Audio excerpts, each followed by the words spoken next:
নিয়মিত যারা ফেসবুকে কাজ করছেন অনেকেই কিন্তু অলরেডি হতাশ হয়ে গিয়েছেন। ফেসবুক কিন্তু নতুন নতুন আপডেট নিয়ে আসে, নতুন নতুন ফিচার নিয়ে আসে, যেগুলো দেখে কিন্তু আমরা অনেকে অবাক হয়ে যাই। আসলে অবাক হওয়ার কিছু নেই, ফেসবুক আপডেট আসবে, ফেসবুকে কাজ করলে অনেক কিছুই হবে। তবে আজকের ভিডিওতে আমি বলবো যে কীভাবে আপনি ফেসবুকে কাজ করলে ভালো সফলতা পাবেন। আপনি কিন্তু নিয়মিত ভিডিও আপলোড করেই যাচ্ছেন, সফলতার মুখ কিন্তু দেখতে পাচ্ছেন না। আসলে সফলতার মুখ কিন্তু আপনি খুব সহজে দেখতে পাবেন না, সেটার জন্য আপনাকে পরিশ্রম করেই যেতে হবে। আমরা যারা নতুন ফেসবুক আইডি কিংবা পেজ খুলতেছি, 2-3 দিন কাজ করে দেখতেছি ভিউজ পাচ্ছি না, আমরা ফেসবুক আইডি ডিলিট করে দিয়ে চলে যাচ্ছি। আসলে ফেসবুক এরকম কিছু না।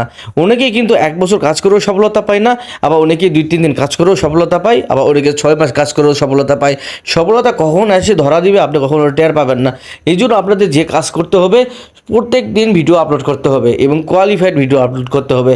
আপনাদেরকে আমি আজকে সিক্রেট কিছু টুলস বলবো, সেগুলো অ্যাপ্লাই করার চেষ্টা করবেন, তাহলে দেখবেন আপনার ভিডিও ভাইরাল হওয়ার চান্স থাকবে। সেই সিক্রেট টুলসগুলো হচ্ছে, আপনি নিয়মিত যখন ফেসবুক বানান, ফেসবুকে অবশ্যই খেয়াল রাখতে হবে ভাইরাল এবং ট্রেন্ডিং টপিকগুলো কি। যেদিন যেই টপিকগুলো ভাইরাল হচ্ছে সেই টপিকগুলো নিয়েই কিন্তু আপনাকে ভিডিও বানাতে হবে। আপনি যদি ফানি ভিডিও বানান, সেই টপিকগুলো নিয়ে ফানি ভিডিও বানাতে হবে। আপনি যদি ভ্লগ ভিডিও বানান, সেই টপিকগুলো নিয়েই ভ্লগ ভিডিও বানাতে হবে। যেমন এক্সাম্পল যদি আপনি বলতে পারেন, আমাদের বর্তমানে সমাজে কিন্তু নারী ধর্ষণ নিয়ে বেশি কথা বলা হচ্ছে। এগুলো নিয়ে আপনি কিন্তু ইমোশনাল টপিকগুলো বানাতে পারেন এবং শিক্ষামূলক কিছু ভিডিও বানাতে পারেন, তাহলে আপনার ভিডিওগুলো ভাইরাল হবে। আমরা তা না করে বিভিন্ন আজেবাজে ভিডিও নিয়ে ব্যস্ত হয়ে থাকি। আপনারা বলতে পারেন যে আপনি রান্না করতেছেন কিন্তু ভয়েস ওভার দিচ্ছেন, কিন্তু একটা জিনিস খেয়াল করে দেখেছেন, আমি যে রান্নার ভিডিওর মধ্য দিয়েই কিন্তু আমি ট্রেন্ডিং ভিডিও কথাগুলো বলতেছি। আপনারা চাইলে কিন্তু এরকম ট্রিক্সগুলো অ্যাপ্লাই করতে পারেন। আপনারা অনেকেই ভিডিও বানান, একটা জিনিস খেয়াল করেন না যে হ্যাশট্যাগ দেওয়া। হ্যাশট্যাগুলো দেওয়ার কিন্তু কিছু রুলস রয়েছে। আপনারা দেখেন যে বিভিন্ন ধরনের নাচ গানের হ্যাশট্যাগুলো দিয়ে রাখেন, ভিডিও রিলেটেড হ্যাশট্যাগুলো দেওয়ার চেষ্টা করবেন এবং আপনি চাইলে আমার হ্যাশট্যাগুলো ফলো করতে পারেন।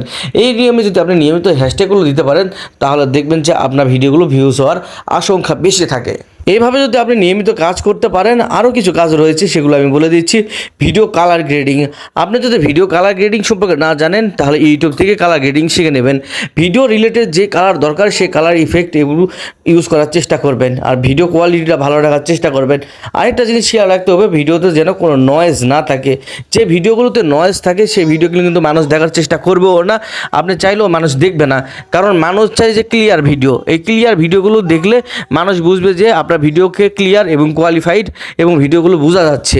এরকম যদি আপনি ভিডিও নিয়মিত বানাতে পারেন এবং ভিডিও আপলোড দিতে পারেন, তাহলে আপনার ভিডিওগুলো আরও কোয়ালিফাইড হবে এবং ভালো হবে। যখন একটা ভিডিও ক্লিয়ারিটি থাকে, এইচডি থাকে এবং নয়েজ রিমুভ থাকে, তখন এই ভিডিওগুলো মানুষ ফলো করে এবং ওই আইডিগুলোতে মানুষ বেশি ঢোকে।